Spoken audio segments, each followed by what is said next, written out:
who has that sort of mindset of win at all costs? No? You can't do it? No? Something to think about.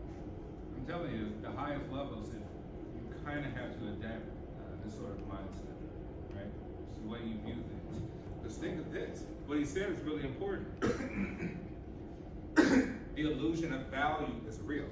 $600 painting sold a few years later for $600,000, right? $1 million Ferrari, $1 million Bugatti. Who sets these prices? Who are the people that pay for it? The intelligent people have realized that business is a game. It really is chess. Right? So they have emotions tied into a lot of things you do with business. Effectively leaves you not being a good business person, right? Or not growing. Yeah, you do okay, but you may not grow to the levels of the other people out there in your competitors. So the point I'm making, you don't have to be as harsh as this guy, right? It seems like he doesn't have a soul. But in some way, what he's saying is true, that most of this is an illusion. It is a game. So effectively, you have to view it as a game, sort of a chess game, and be able to maneuver the pieces at all costs. This is kind of where business intersects with ethics. What are your principles, morals, and values? And the type of business you're going to start will effectively reflect that. So for most people, I think, who may have some sort of ethical conundrum or moral conundrum with a lot of stuff, end up starting not-for-profits, right? Which is more challenging, because they don't want to be this for-profit type of mentality. But we'll talk a little bit more about this after our presentation. Right now we get Kraft Heinz. You emailed it to me, right? Yes. Okay. Let's pull up Kraft Heinz.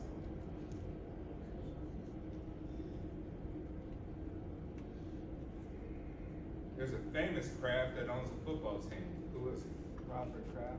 I can see that was quick. What's your team? Patriots. Patriots.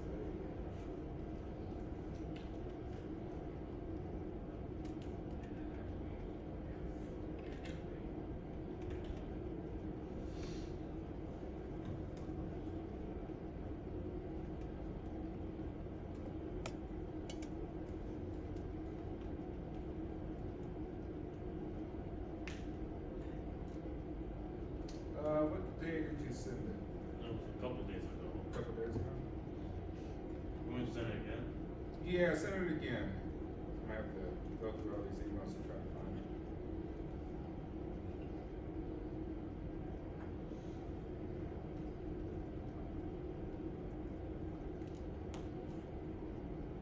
Has anybody worked with someone like Michael Douglas out there? Or worked for someone like that?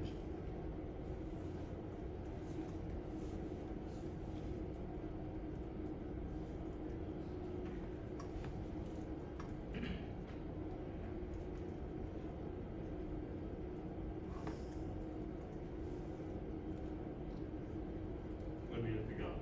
All right.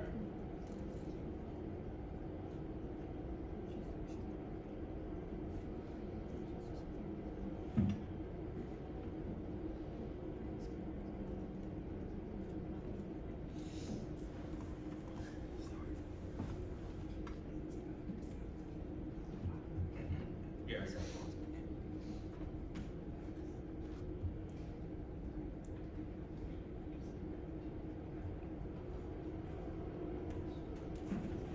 Okay. I don't have my clicker available, so you just have to hit the arrow button.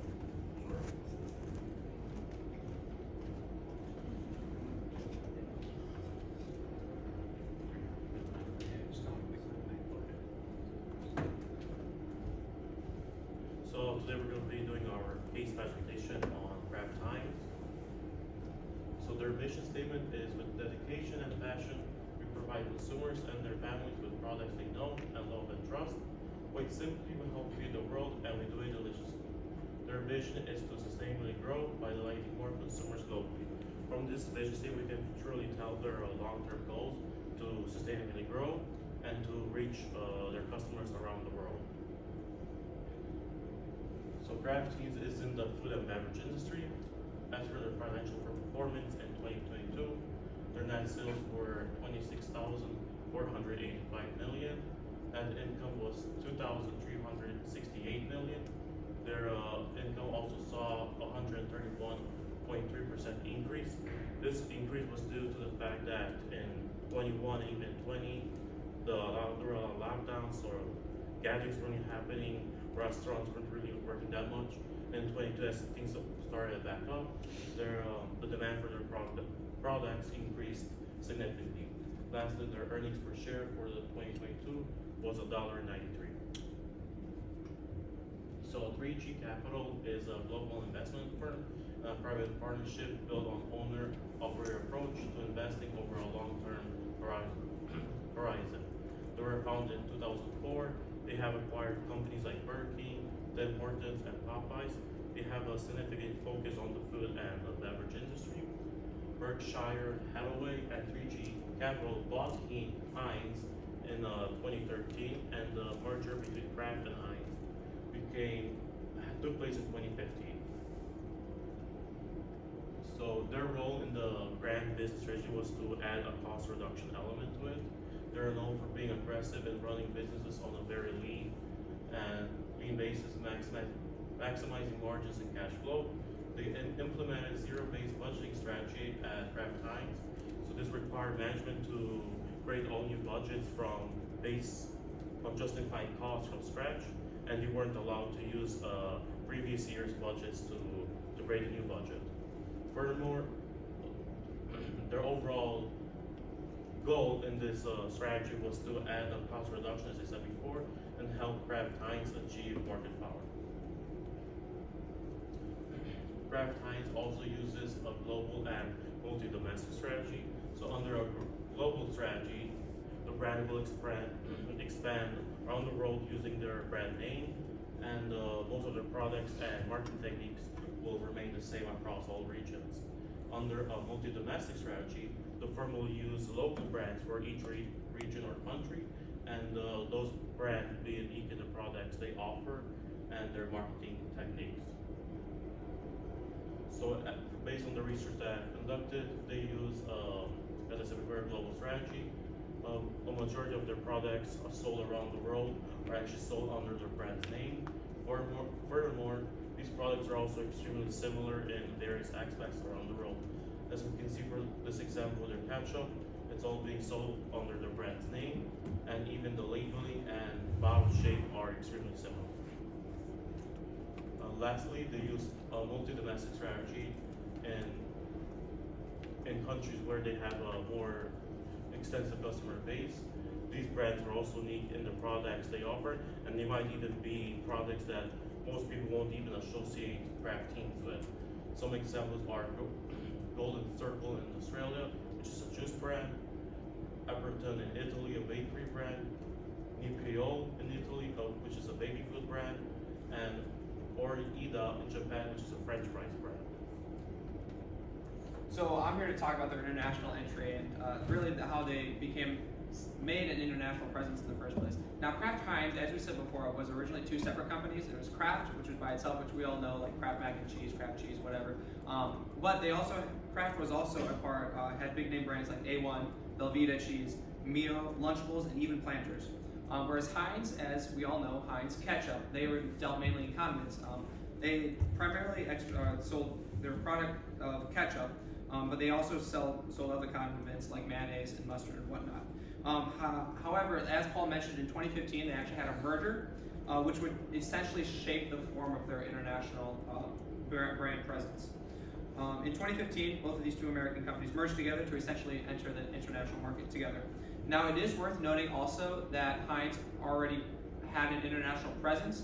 It's not as big as it was as it is today, but they did still have an international presence worldwide. Not yet. And so when they went into this merger, they actually had three main expectations, which we'll cover in the next slide. But first, I do want to mention that this specific international strategy of their merger would essentially formulate this the brand essentially reaching into 200 countries worldwide.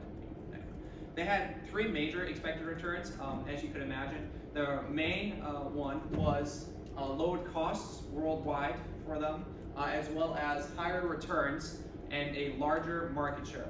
Now, they have accomplished 1 out of the 3, which is the larger market share. They have established themselves as a brand presence worldwide. However, they've actually had increased costs since then, which we'll get into why specifically later. So they've had increased costs, and they've had about average returns because of the increased costs. So they've relatively been able to meet 1 out of the 3 expectations. You get the next slide. Now, some of the problems that this caused, as I was referring to earlier, it caused a couple of legal problems as well as structural problems. The first structural problem was who would take the form of this new CEO position. As they formed together through this merger, would it be the Kraft CEO or would it be the Heinz CEO? Now, ultimately, it would prevail that the Heinz CEO would essentially take this new position, but they still were able to deal with the CEO left over from Kraft and gave him a vice presidential role in his position. While on the other side, the legal side, they experienced increased costs due to mainly this legal side. They first had to write off a whopping $15 billion from Kraft and its Oscar Mayer brands. And not only that, but upon this first quarter of the merger in 2015, it experienced a $12.6 billion loss for the quarter. And this big loss ultimately meant that it had to slash its dividend by 36%, which of course, as you could imagine, would frighten stakeholders, sorry. And if all this wasn't enough on the legal side of this brand new company, Kraft Heinz, the SEC actually had to launch its own investigation into the company as a whole, which led many to question, again, their accounting practices throughout the firm. Despite all these problems that the merger caused, it still was able to have a relatively success in achieving a larger market share in the brand internationally. So again, meeting 1/3 of their expectations. Another risk of the merger would actually include how successful they would actually be to be able to export more products more and more. This would ultimately be the form that they take in exporting and wanting to export more and more as they have established themselves in over 200 countries worldwide. You can hit the next slide. Thanks. So some of the risks that came with this whole idea from this merger would be that it incorporated a win as a team, lose as a team mentality, meaning that if one succeeded in the market, simply both would succeed. But if one was not doing well in the market, then the other would also have to bite the dust and not do well in the market too, worldwide. And not only that, but this took different forms throughout their. So Heinz already had an international strategy, but when they merged together, the new problem or the new risk they faced was what form would the Kraft products take? What kind of form would they take worldwide in their international presence?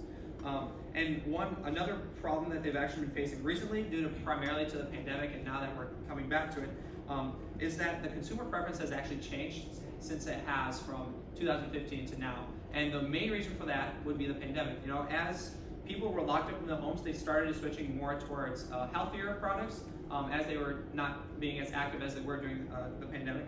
So they started switching to newer, rather healthier products as opposed to these unhealthier packaged foods, condiments, and whatnot that this company kind of specializes in. And this actually continues to be their newest challenge. The biggest problem yet was this whole consumer preferences problem. This continues to be their biggest problem that they have yet to face, especially now that we're coming out of the pandemic. They want to increase more globally. So the biggest problem for them now is how do they meet the needs of this customer preference changing.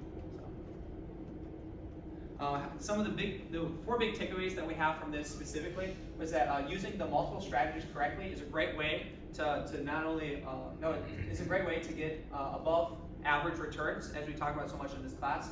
And rather, as we see from the merger, the simpler the strategy, the easier it is to actually follow through on the strategy. It's a lot less complicated, and as things are less complicated, it's easier for people to actually understand what they're trying to do with their merger.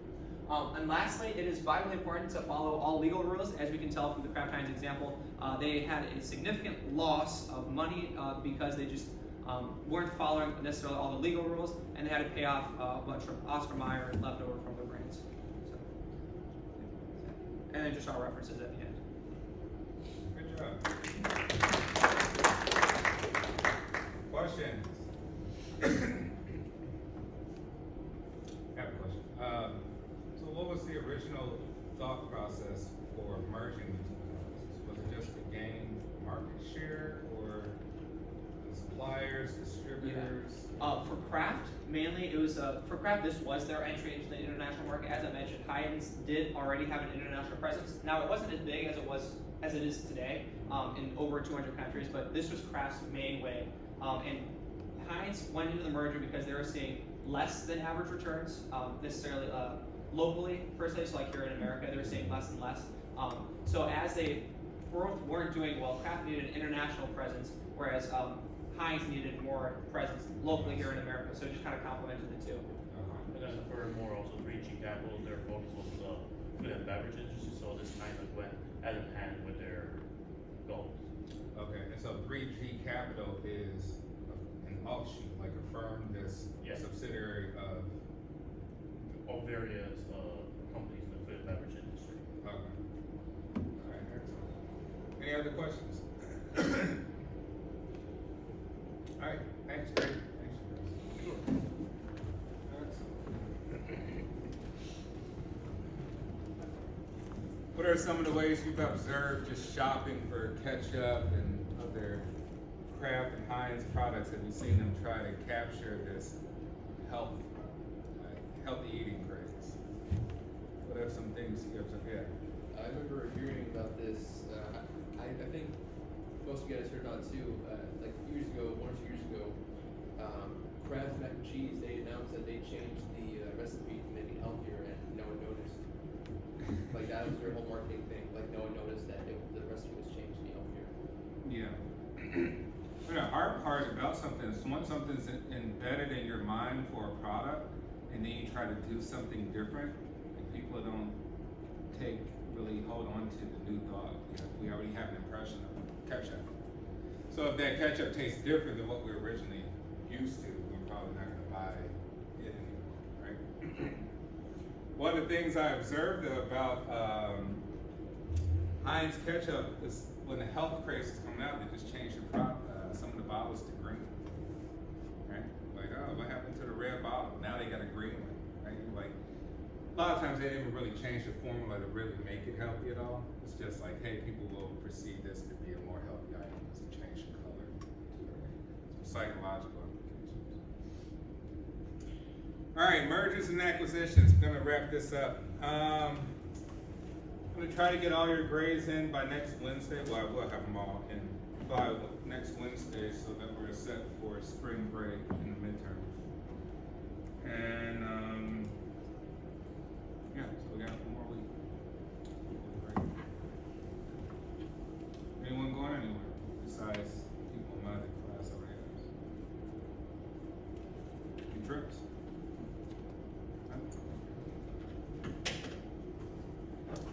All right, mergers and acquisitions. All right. So we talk about selling aspects of a business. You can sell just some of the machinery. You can sell equipment. You can sell the whole business as an entire organization. You can sell off employees. You can sell off different aspects of a business. And this all pertains to whatever strategy you're trying to achieve. Right? So you can either buy stock or you can buy equity into a company, right? So a lot of private equity groups, what they do is, for a lot of the failing companies like we talked about before, Toys R Us, things like that, those companies were listed as public companies, right? And the value of the shares was so low, the stock was so cheap, that they began to buy them out, and what they do, they convert them to private. So one way is to take a public company, publicly traded, and turn it into a private organization, right? Now you have what would that strategy be for? Why would someone do that? Why would someone buy a publicly traded company and convert it to a private organization? What would be some of the reasons?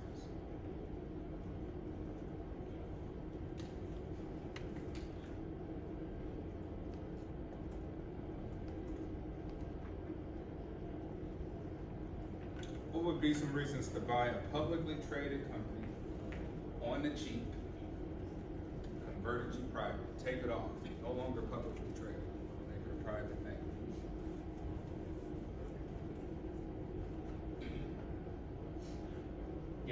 probably limit ownership. Yeah, ownership, but what more so than that? Maybe teachers get a majority share of the company. Yeah, but think, a publicly traded company has shareholders, right? Shareholders get a vote. Shareholders have a say-so in how the company is ran, right? They have ownership, so the public has ownership in that organization. And oftentimes they're sent material about like who to hire as CEO, big changes they're gonna make, you can vote. You say, oh, I agree to this, I disagree to this. So to convert it private just says now we can have full control, right? Full control can mean, hey, you know what, this company is probably doomed to fail, but it does own a lot of stuff. It could own potentially a lot of real estate.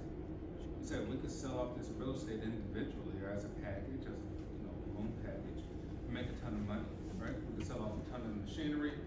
We can, change up the suppliers. We could do whatever we want with the company, basically, right? So that's one form of why a company may want to acquire another company, going from public to private for control. Now, acquired firms often earn above average returns, whereas acquiring firms earn very little to zero returns. A lot of times they lose money. Why is that so? Why do you think that would be so? Why would the firm being acquired earn above average returns during that transaction, whereas the firm doing the acquiring have zero returns or even negative returns? What does that say about how things are viewed to the public or consumers?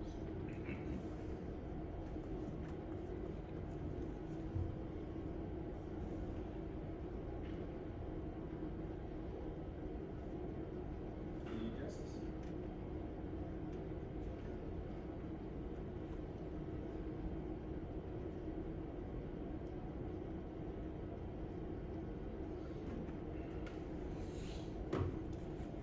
Right, you think of, okay, the larger company doing the acquiring, the people who have ownership in that company will be skeptical for them buying something new and integrating this as part of their business. Like, hey, we must actually be in trouble as a company if we need to buy some new companies. Whereas the one being purchased, typically, they're being purchased at a premium, right? So companies are purchased typically way over what they're valued at. Right? So thus, they make a lot of money on that side. You think of maybe Facebook buying out a smaller organization who is a competitor or a potential future competitor, right? They say, hey, we'll just offer you $500 million just so we can own you so you don't compete against us in the future. But really the company may be only worth $250 million, right? So that's a lot of extra premium money. So on that side, they make a lot of, they earn above average returns. Whereas the people who own Facebook stock during that transaction are a little bit more skeptical.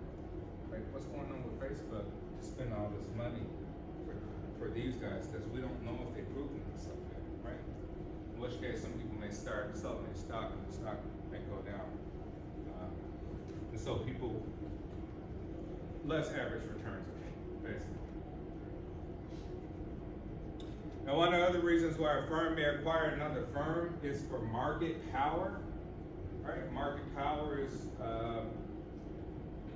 really contributed to the size of the company being involved, the quality of the products that they produce or the services, or the human capital that they have. And so there's three ways. One is horizontal, vertical, and related, right? Horizontal integration would be a company that's in the same exact industry. Right, you're buying some competitor that's exactly in the same market that you are in. And you would do that as some sort of competitive advantage in that market.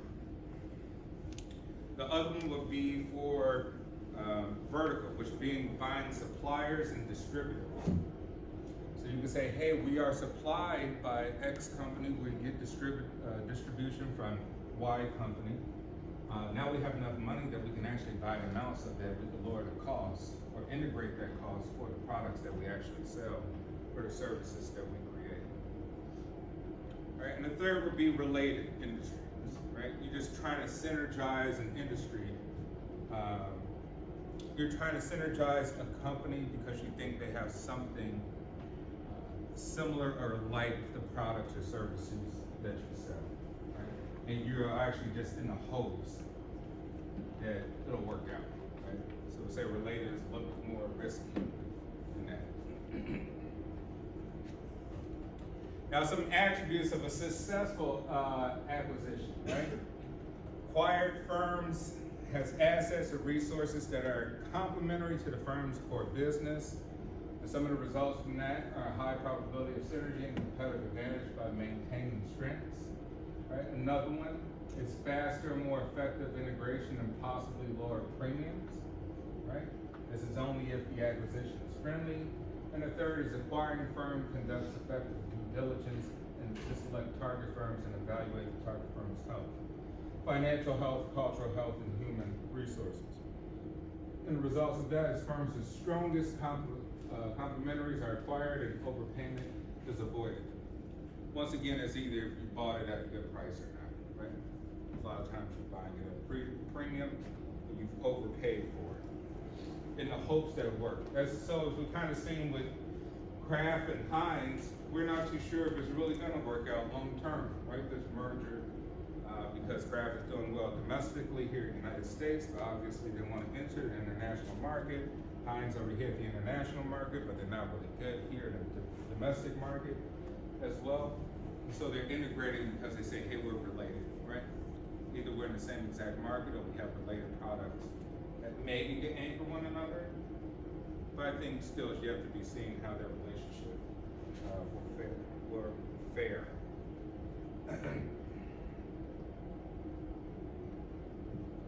All right, some research evidence suggests that the probability of being able to create value through acquisitions increases when the nature of the acquisition and process used to complete it are consistent with the attributes of successful acquisitions, right? So it's basically using some of the things we talked about in the previous slide. They have to meet those sort of criteria for it to really be a long-term successful situation. Now, what are some of the problems that companies can have taking on new companies? What are some of the issues we think they could run into? What are some of the major challenges? Buying a new company.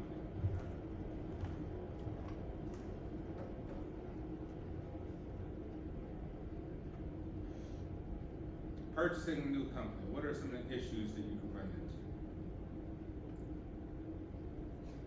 The main thing that pops into my head is that you inherit any issues or problems that they're having. So like, at least in Kraft Heinz, you know, they had to do a payout of like, what was it, $12.6 billion to the Oscar Mayer brands and whatnot, which was a problem that Kraft Heinz was, or Kraft itself was facing.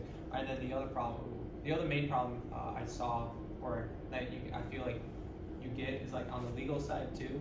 You have to go through all like paperwork, which can be long and tedious. But yeah, okay. Well, all of that seems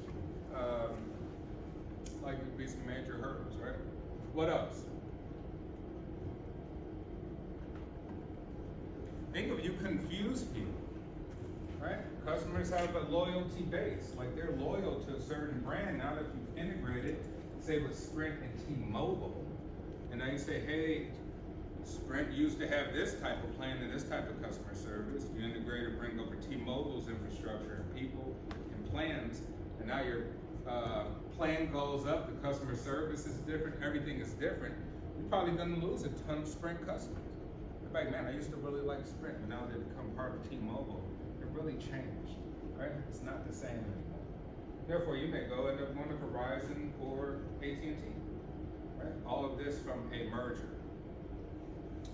So customer loyalty is one of them. What's another one?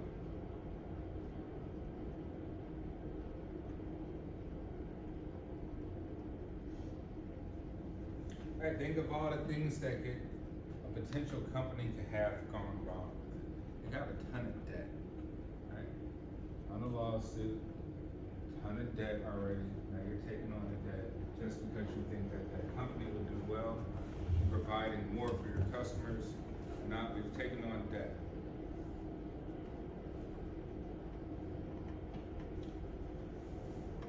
Also, companies go into a phase of restructuring. Now, restructuring is a strategy through which a firm changes a set of businesses or financial structure. Have we seen this out in the market before? Companies just restructure altogether?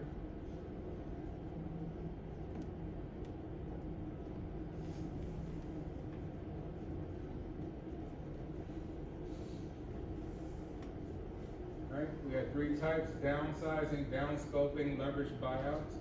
Have we seen this out in the market with any firms?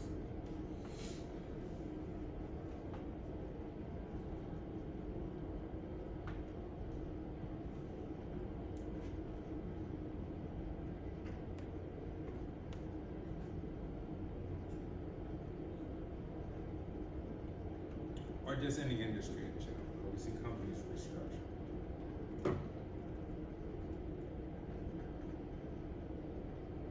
No restructuring example. Right, so you can see this all the time with the airline industry, right? Several companies within the airline industry always restructure. Typically, they'll just either fade away after restructuring, because there used to be a lot more, like TWA, things like that. But they'll just have to basically either downsize, which is get rid of a lot of their resources and people, right? Or downscoping, changing what they actually do in the business, getting rid of some of the business platforms they're actually involved in. And then leveraged buyouts, which are kind of like the big ones, which are just basically using debt to purchase the majority of a company in order for you to, like I said, kind of liquidate it, right? So you buy it out with debts because you plan on liquidating all the assets part of that company. You're gonna sell off everything eventually. Or you'll try to just renew it to make it a successful company or something. So downsizing, we got reducing employees or the number of operating units, right? Adjusting the firm's size. But it's not necessarily to represent a decline. You could say it's just our way of being more efficient. We're just way too wasteful, so now we just gotta downsize and get rid of a lot of people. Microsoft and Google has done this recently, with actually laying off a ton of people. My brother-in-law works for Microsoft. He just got laid off like a month ago. And he had a very, very senior position. He's been there for quite some time. It's all because Microsoft is going through a restructuring phase as they deal with a lot of the artificial intelligence propositions coming out new. So a lot of the AI is leading to a lot of the human beings going away, right? The restructuring, how they're gonna be doing things in the future. Same would go with Facebook and Meta. They've laid off some people as well as Google too, right? Bless you.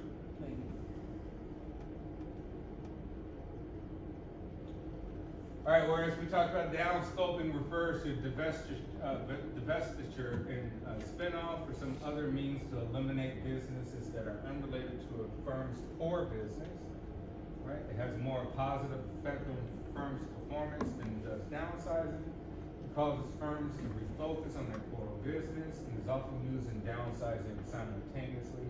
It's used more frequently in the US than in European countries. Now, here in the United States, primarily, most of our economy is built on small businesses, right? So the small business, the SBA, the Small Business Association, describes a small business as any business with 500 or less employees.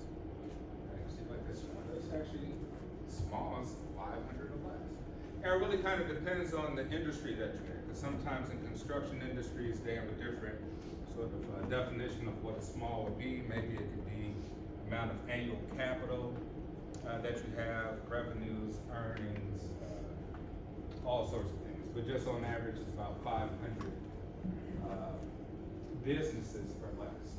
Whereas the European Union, I think they attribute a small business to 50 businesses or less. In Australia, I think it's about 15, right? But anyway, it changes depending on where you go. Now, if you're thinking about starting your small business after you graduate, you can say, hey, I don't have the credit or whatever to get a loan. Typically, you can go to a small business agency and ask for a loan, and they'll back the loan for you, right? So basically say, I don't have the credit or the experience. They'll still give you the loan because the bank supplies the loan, but the SBA backs them, right? So either they'll back it 100%, or they'll back it by 90%, in which case you'll have to spend, you'll have to pay back like the extra 10%, whatever. All right, so before we go from either class, I showed like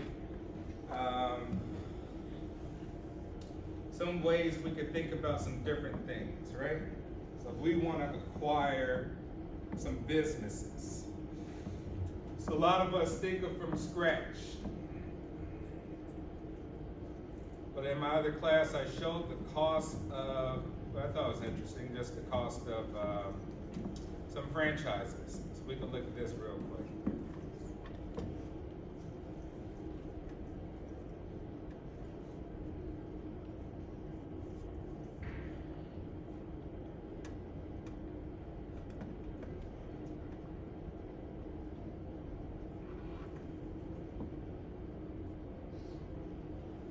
All right, so we're talking about strategy, right? Hey, you can acquire a business, right? You don't have to start from scratch. Why do you need to start from scratch?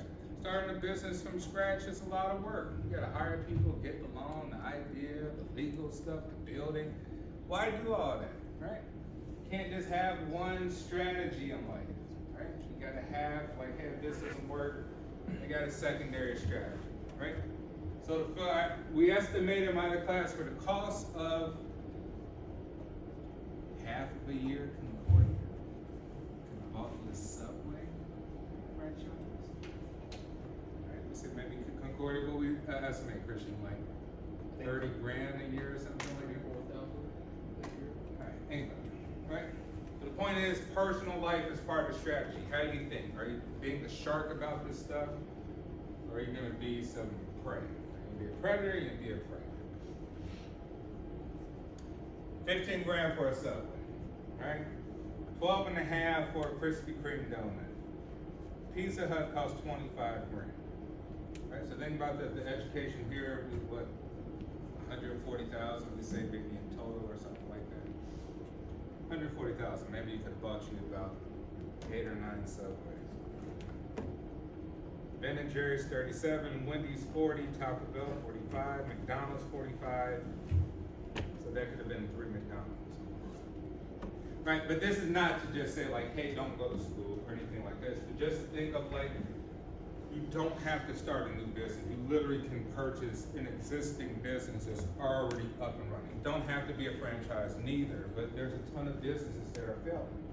All sorts of restaurants that aren't doing good.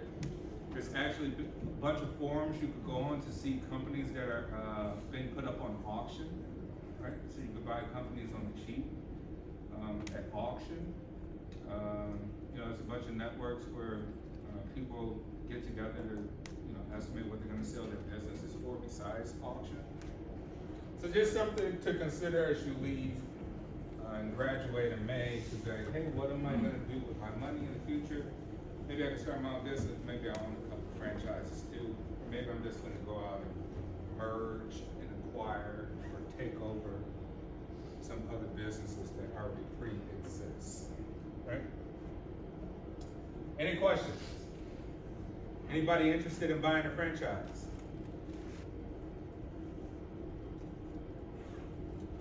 I say the Subway is the best deal. It's 15 grand.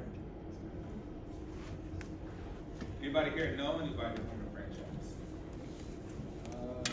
One of my friends, his dad owned like 3 CC's pizzas and like 3 like Subway. Okay, are they doing good? Making I money? haven't talked to him in like 5 years.